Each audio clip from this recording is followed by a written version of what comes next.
Good morning. This is an ordinary man, Jim White, and today's discussion is gas prices. You know, this country has a history of gas price issues. In the 50s and 60s, we used to have, and for some of you who have not been around in the 50s and 60s, we used to have what was called gas wars. When one gas station would lower its price to maybe 19 cents a gallon, and then the station across the way, across the street or so, would lower it to 17 cents a gallon. It was amazing. Those were the days of the gas war. And for some strange reason, gas stations didn't necessarily have all the same price. Last week, Pam and I drove down from Lone Jack, Missouri to Weslaco, Texas. We traveled through Kansas, Missouri, and of course, we were in Missouri, and we traveled through Kansas and Oklahoma and then Texas. And we were observing the prices. And basically, the price was plus or minus a nickel, $4 a gallon. Of course, when we were down here in April, it was around $2.50, $2.30, pardon me, 45 cents a gallon. But today, coming down here from Lone Jack, the price was around $4 a gallon, a huge increase. And when I think about gas, what is it teaching us? Not just dependence on energy, but another piece of information that we're going to talk about. You know, when the price of gas goes up, the amount of money that you have to pay for it comes out of your wallet.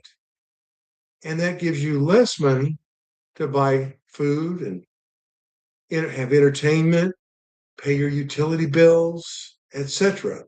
And so gas actually is kind of teaching us responsibility. 1973, gas was at a shortage. And in fact, they used to ration gas, not by coupons like in World War II, which they did. No, by saying when you pull into a gas station, you could only buy 10 gallons. I had a 1973 Oldsmobile about that same time, and it made 10 miles to the gallon. So that tells you how far could go with that vehicle and how I had to use each one of those miles to pick up groceries, to pay bills, and to go to work. But today, here we are, fast forward 30 years, and I'm skipping over some other things that people have gone through with gas. And maybe I should mention one other one. I remember I guess it would have been in the late 80s. I remember when Pam and I were living in the Dominican Republic and we needed to buy gas, and you would have to be in line to buy gas for maybe an hour or an hour and a half to buy 5 gallons of gasoline for your motorcycle. Boy, gasoline has a way of impacting your life, doesn't it? And because it impacts your life, guess what? You have to set priorities. You have to be patient. You have to be watching the news and seeing if it's getting better or worse. And you have to be able to work together with other people because you're going through a difficulty, a national difficulty. And all of those things, I call them things, that are transpiring during these gas price hikes, all these things that are transpiring causes you, whether you want to accept it or not, to work closer with people because you need other people to accomplish what you want to do that day, that week, that month. In fact, there becomes literally kind of a unknown factor of sharing. Are you able to share, maybe offering a person a ride to work with you, to share in a driving pool, to share transportation expenses. All of a sudden, the disaster of a price hike in gas creates can create a camaraderie among people, a sharing, a giving.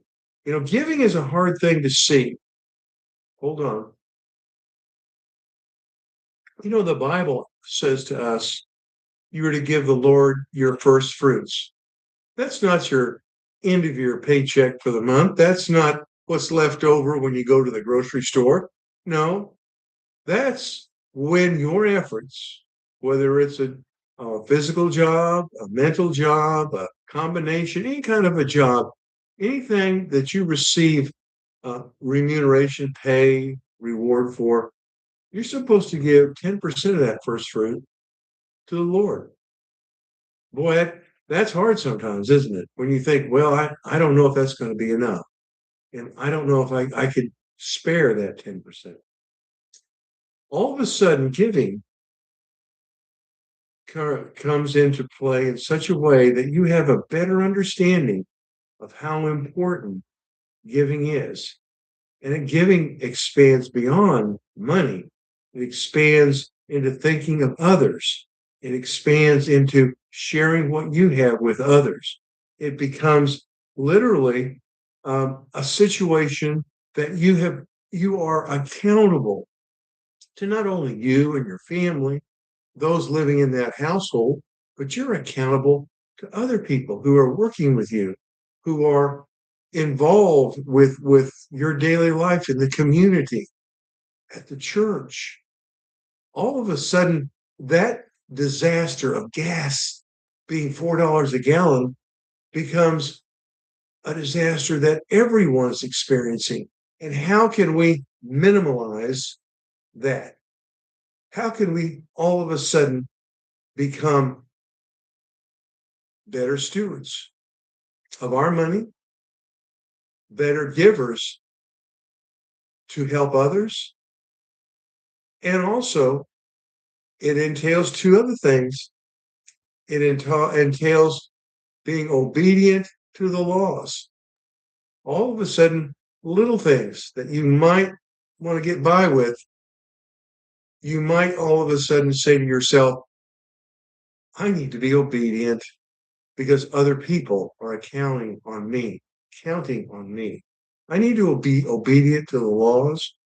I need to be accountable to others.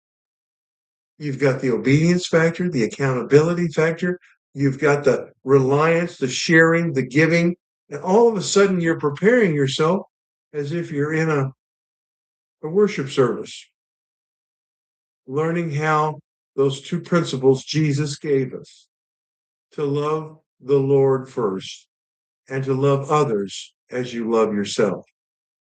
And that whole gas price is putting that front and center to you in today's world. Isn't that amazing? How a simple thing that creates huge economic issues can cause your character, your personality to be closer with God's wishes. Take today for a moment and tell somebody, hey, have a great day. And I really mean it. And if there's something I can do to make it special, let me know. Because I am listening to the Lord during the good times and the bad times. And I am obedient.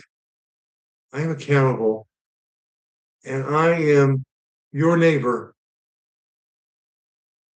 helping one another be a better country to live in. This has been Jim Whining, a moment by an ordinary man looking at what it takes in a time of challenge, gas prices. Have a great day, and God bless you.